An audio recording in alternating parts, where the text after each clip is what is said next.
Back at it again. It's the Football Playbook with your boy, RIC, in the place to be. Buckle up. 2 hours of straight power here on the JAKIB Sports YouTube channel. It's all brought to you by Ocean Casino Resorts, and this is the home for real football talk.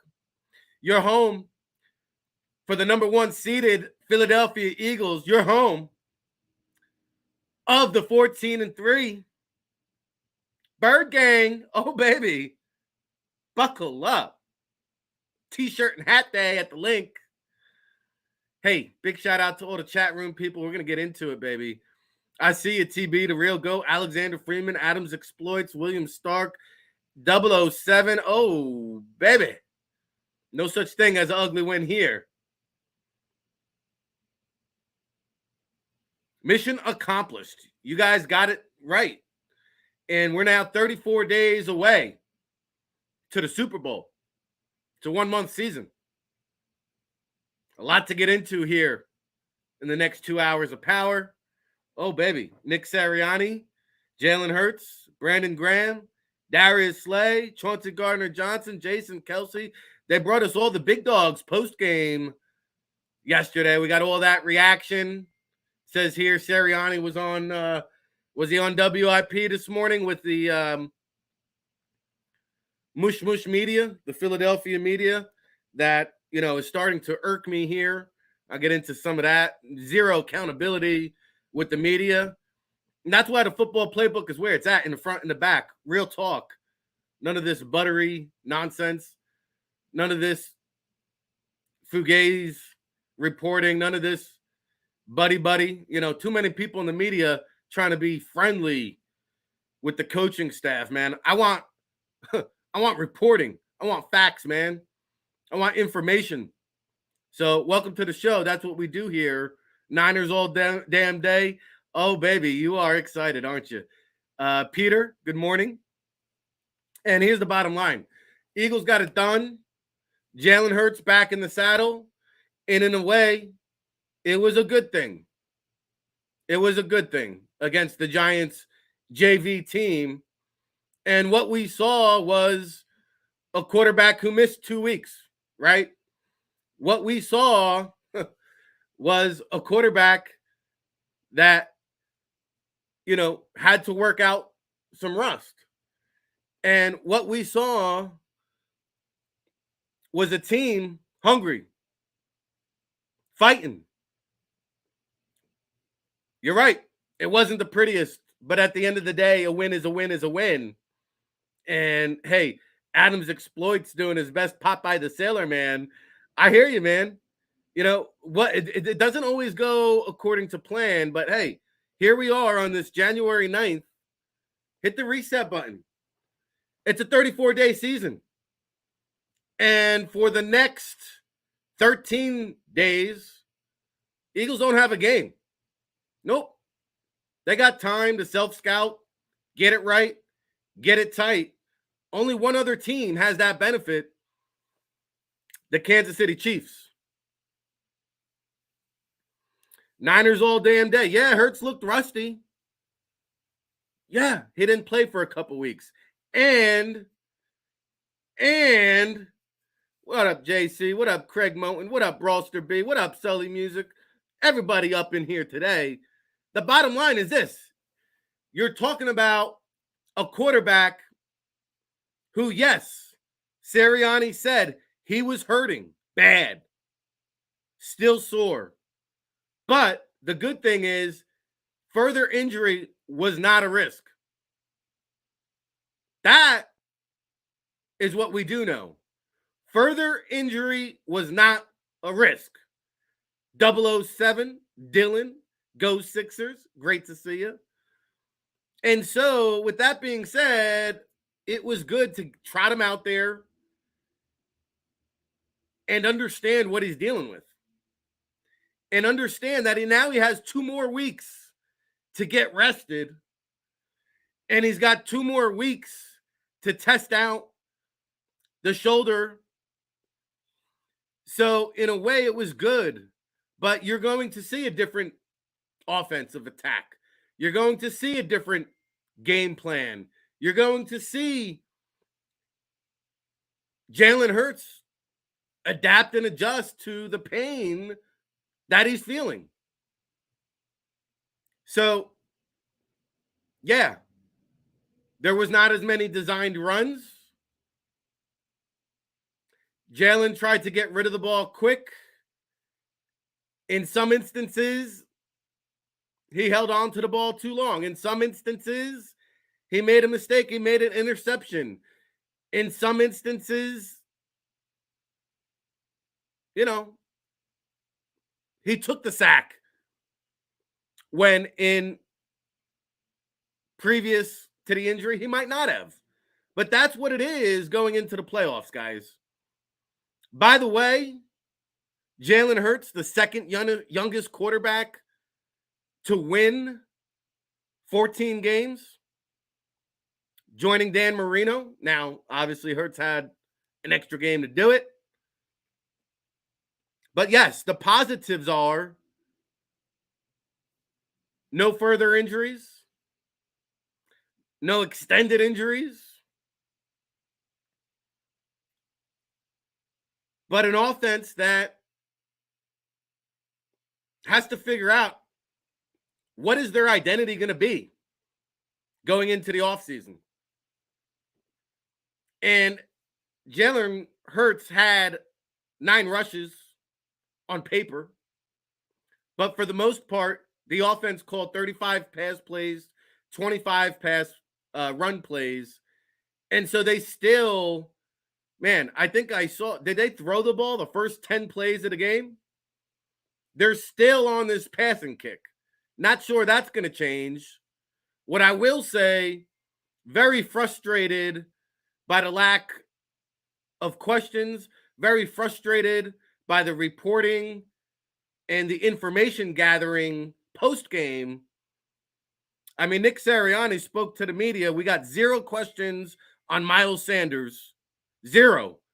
In terms of, yeah, he was listed as limited, but he told us the knee isn't a problem.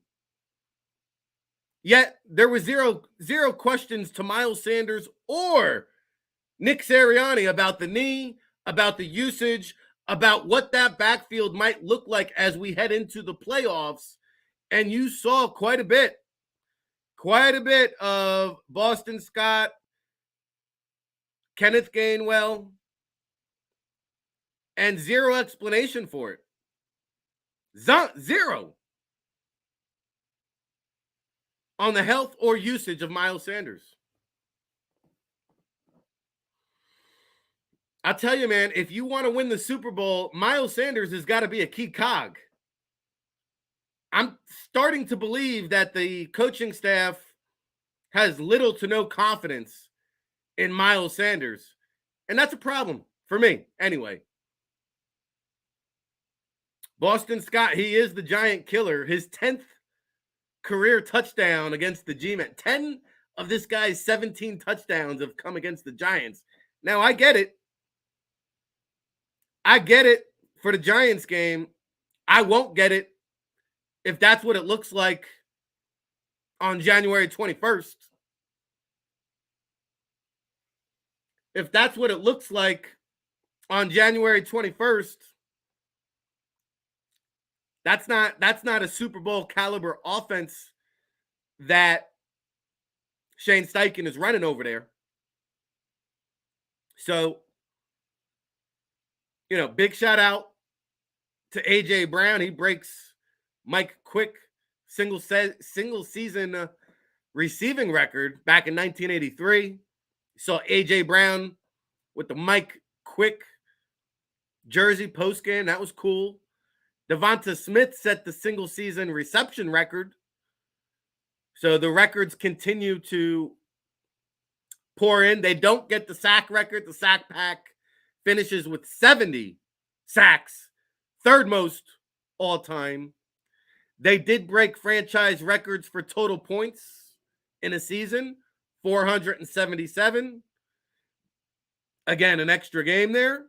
They did set a franchise record for third down percentage, 45.7%. pretty damn good. And they did set a single season franchise record for red zone percentage, 67.8%, which is one of the most improved categories statistically speaking. So some records continue here. And the coaching staff called the simplified playbook, Serrato says. Anything to keep our players healthy. Hopefully that's the case, but that's been the case now for the last 6 games. I mean, Miles Sanders has not rushed for over 65 yards in a game now. You got to go back to before Thanksgiving.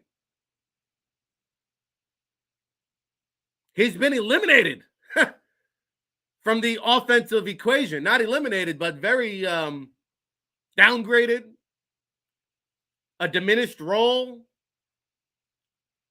And it's concerning for me, especially when a running back tells me my knee's good and he's questioning the reporters like, how'd it look to you?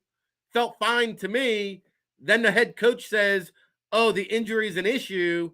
And then we don't see him play. Again, am I the only one? Am I the only skeptic in the media that sees this? Am I the only one in the media able to read the tea leaves? If not, then get some balls and start asking the questions that we demand to know. I'm about to fuck around and go apply for a media credential myself because we got 0 questions on Lane Johnson. We got 0 questions on the availability of Josh Sweat heading into the playoffs, Avonte Maddox updates, why TJ Edwards was the dime package linebacker instead of Kaiser White, and Chauncey Gardner-Johnson moving to the nickelback role. None of that was answered. None of that was questioned. Never mind being answered. Getting tired of it, man. Give me some freaking answers. Give me some real questions, man, instead of all this fluff.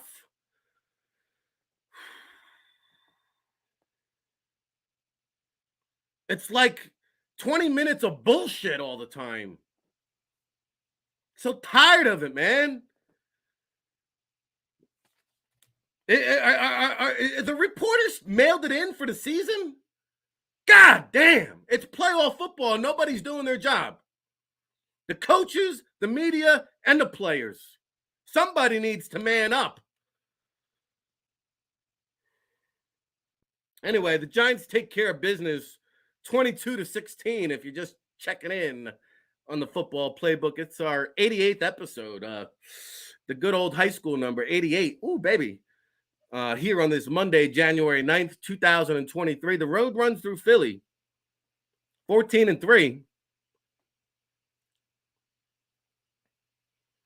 And yeah, I mean, listen.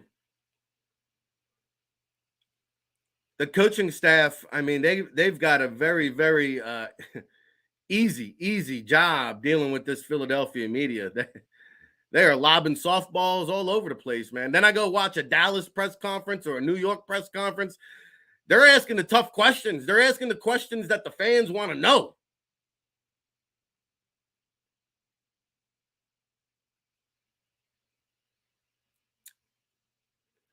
Now, Ric Serritella, 23-11 in his first 2 seasons.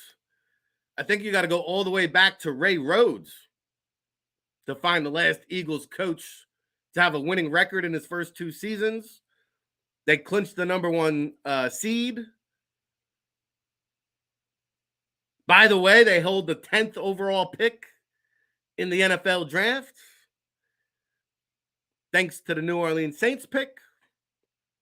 But this was a very different offense. Get used to it. Get used to it. Because they are going to have to adapt and adjust. Travis Yoder says the media is being pressured to not ask the hard questions. In a way, yes. Because what Sirianni does by talking off the record and saying, hey, I'm going to tell you this, but please don't report it. But you can report this, but please don't report that. It's compromising the integrity of the media. Seriously. Hey, guys, I'm going to tell you something, but please don't report it. No wonder why all the national guys get the scoops.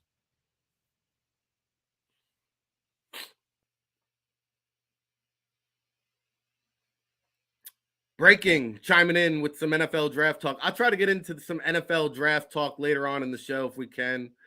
I want to get into this Eagles team, the number 1 seed, what it means. I've got, some very big question marks heading into the playoffs, and I want to find answers. Not sure I got them out of the media, so we'll do our own investigative work. We'll get to the bottom of it ourselves. And throughout the course of the week, we'll pop on the beat writers who do a good job, who aren't too Hollywood to blow us off over here. Yeah, a lot of Hollywood. It's like everybody thinks they're entitled to the center spot on Hollywood Squares over here in the Philadelphia media. Woo, baby. So, yeah, good one, James. Stella. Integrity, media in the same sentence at 007. I made a funny. Ricky made a funny, huh?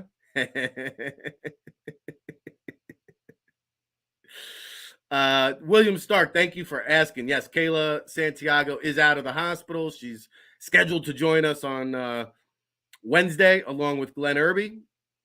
We'll have our good friend Gail Saunders back this week down there at the tailgate yesterday, doing it big. Dane Vandernat will check in on Thursday. We'll get into a little bit of the college football playoffs at the end of the show. I'll highlight some of the draft prospects, some of those potential targets maybe with the Eagles holding 2 first-round picks. So we'll get in some TCU and Georgia talk. We'll get into some retirement talk. We'll get into some playoff seedings and matchups. We'll get into the Eagles 2018 schedule, opponents were put out there. And there's a lot to get into.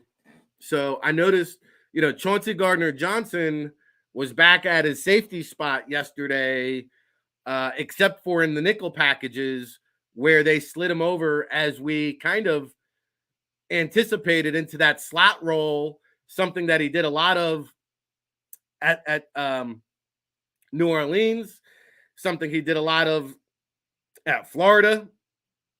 And Chauncey Gardner-Johnson did not hold back, letting you know what a good job he did yesterday. He said, yo, I'm the best safety in the game. Y'all know that. Y'all know I'm the best safety in the game. I ain't trying to stand up here and brag about it. These are Chauncey Gardner's words now. I'm improvising.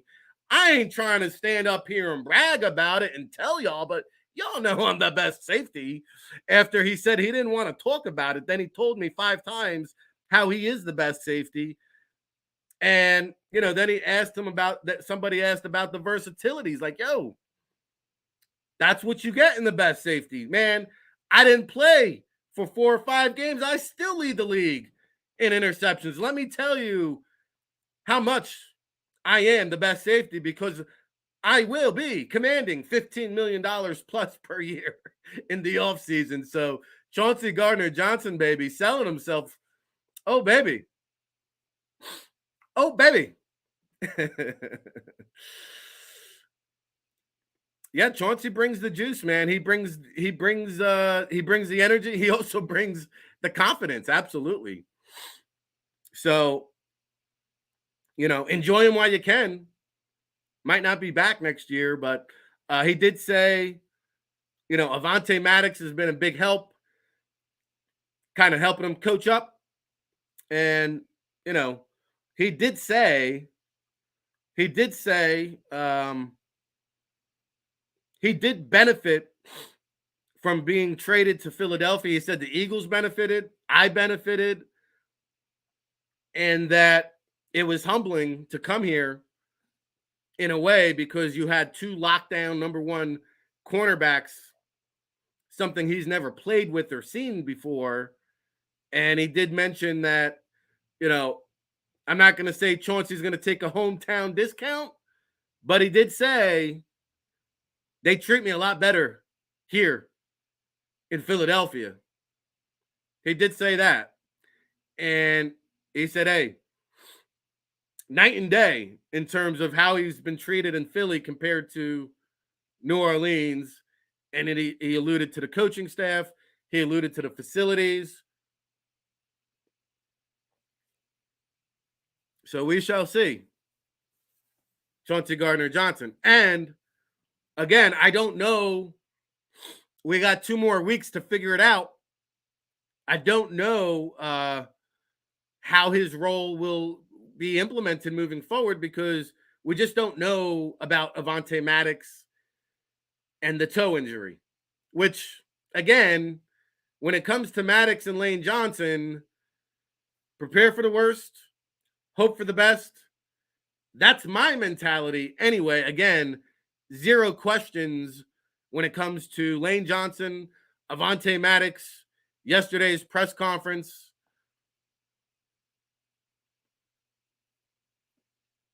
We just don't know yet.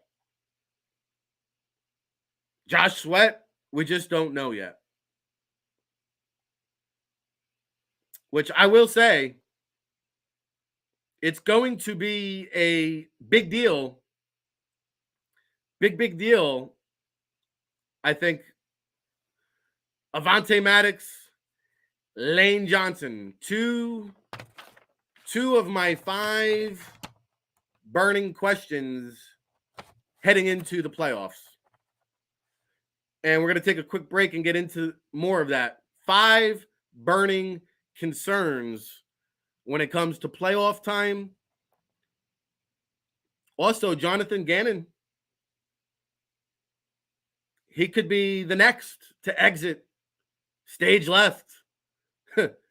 Be careful what you ask for, Eagles fans. You just might get it. I'll explain that and more right after this. Don't go anywhere. Smash that like button. It's the Football Playbook with Ric Serritella, Tone DeShields II, holding it down. Time to